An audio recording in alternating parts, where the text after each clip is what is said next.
It is spooky season, then who's better to talk about it than a spooky, scary skeleton, and his name is Bone Daddy Ainz from Overlord. Overlord is a series that has to do with Bone Daddy Ainz basically saying goodbye to all the Guardians, the NPCs basically, and to his friends on his favorite MMO RPG because the servers are going down. So he's enjoying his last moments, staying on there till the very end.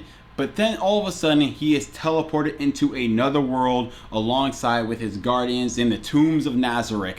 And let's be real, it's pretty darn epic. Your boy likes that kind of stuff. Anyway, that being said, what's up? I am CTB Emotionless. You can call me Savage, and welcome to Anime of the Month. And this month we're doing Overlord. That being said, welcome to 3 reasons to watch Overlord. How many times did I say welcome to you? I don't know. I didn't keep count. Intro, activate.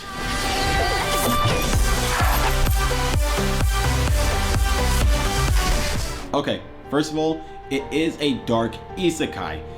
So it doesn't really hold back any punches whatsoever. It can be rather gruesome, violent, etika, and a lot of people don't really like that, but a lot of people do like that. I'll save that for another video for another time.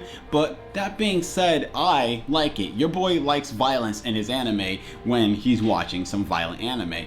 And I actually do enjoy seeing hearts being ripped and torn apart, with spines being crushed, with heads being decapitated and put into a bag, etika. I like violence, and if you like violence too, then you will enjoy this series. It is basically somewhat in a medieval kind of era. It is an isekai. So usually with isekais, when people are being teleported to another world, the world functions similarly to a video game kind of aspect, like another MMO. But that being said, the violence is there. You're not getting things ever so gently. You will see legs broken. You will see people hanging. You will see people being tortured to death, but being kept alive at the same time. There's a lot of violence and gruesome into this series. Now, mind you, they do hold back on the visuals to a certain extent. Some of the violence that you wish you could see, you're not gonna actually see, because let's be real, if you could see it, you might vomit. But it's, that being said, you still know what's going down, and violence is violence, gruesome is gruesome. I like that kind of stuff because I'm a sick, twisted freak. So if you are as well, you will definitely enjoy this series.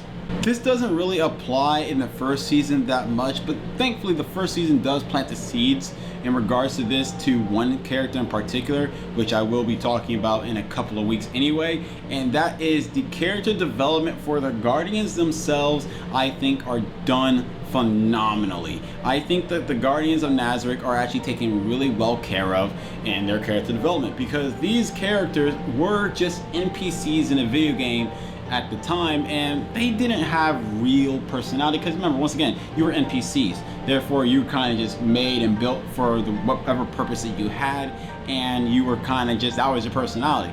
But now that these characters, these NPCs are now alive, and they're not really aware that they're alive. What I mean by it's kind of strange, because they don't understand that like they were NPCs, so they didn't have any actual free will, and that they weren't alive. But now that they're actually alive, but they already thought they were alive, stuff like that. But they actually have their personalities change and develop now in a more natural base, unlike their NPCs characteristics would have. Like, for example, if they failed a mission in the video game, guess what? They wouldn't really change or feel like they had a sense of failure and blah blah blah. They wouldn't feel that. But now whenever they do fail a mission and they actually can face repercussion for their actions, they actually have some type of emotion out there and a new way of thought, which is, I think, hey, that's pretty cool. Your boy likes that kind of stuff. So that being said, in the first season, you don't really get it that much, but as you go through season 2, season 3, and even season 4, you will get that for sure. And I like character development. If you don't like character development, I don't know why you like stories. It's kind of strange. Unless you like slice of life, you don't really need a story technically for a slice of life. But anyway, whatever, don't care. The character development, I think, is French kisses. Your boy likes it a lot. There is a strange time skip though, unfortunately, and it kind of messes things up. There's a weird time skip from season 2 to season 3. It's very brief, but it's kind of weird at the same time. Never mind, we don't care. Moving on.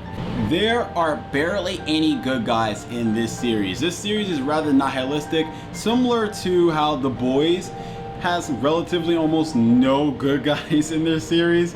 There's, you know, yeah, you might sit there and say The Boys, they're the good guys, but let's be real, they're also not good guys. They're not. I mean, come on, they're kind of like a necessary of, you know, by any means kind of people, but whatever. When it comes to this series, a lot of people are just rather horrible. There's a handful of good people. And it's kind of sad because usually those are the people that get murked, and it kind of it makes you feel bad, honestly. And I like that shit. I like getting attached to a character and then them getting murked, and I'm just like, why? And then I want to keep watching because I hope there's justice for them, knowing full well there might not be any justice for them. Sometimes they get the short end of the stick and they're good people, but unfortunately they're technically on the side of Lauren, or against the side of Lauren Ainz, and you know they're gonna have to get murked. And you know, tis what tis. It's understandable. It makes you feel sad, but it is what it is. And I do like the fact that there's a lot of different characters out there.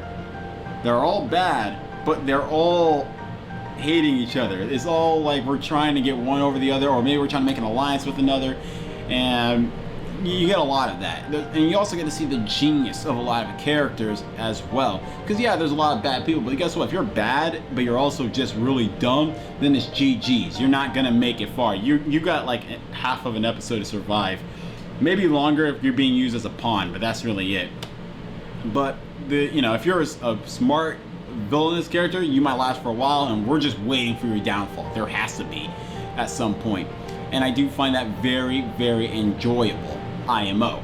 I hope you guys enjoyed the video. Please be sure to like, comment, subscribe, all that jazz, cookies and milk. And I hope that the air conditioning did not sound very, you know, annoying. It's hot if I don't have it running, and I was sweating in the past couple of videos. And honestly, at this point, your boy has to use some AC. It's hot in here whenever I'm in California. It's warm, darn it. So, you know, yeah, AC is gonna be staying on sometimes. I'm not gonna front. Some days just be hot. And join me again next week as well for 3 reasons not to watch Overlord. Yeah, basically. Funny enough is these reasons are basically gonna be the reasons why you shouldn't watch it. I'll probably try to see if I can slide something else in there, but whatever. And I'll see you guys next time. Peace.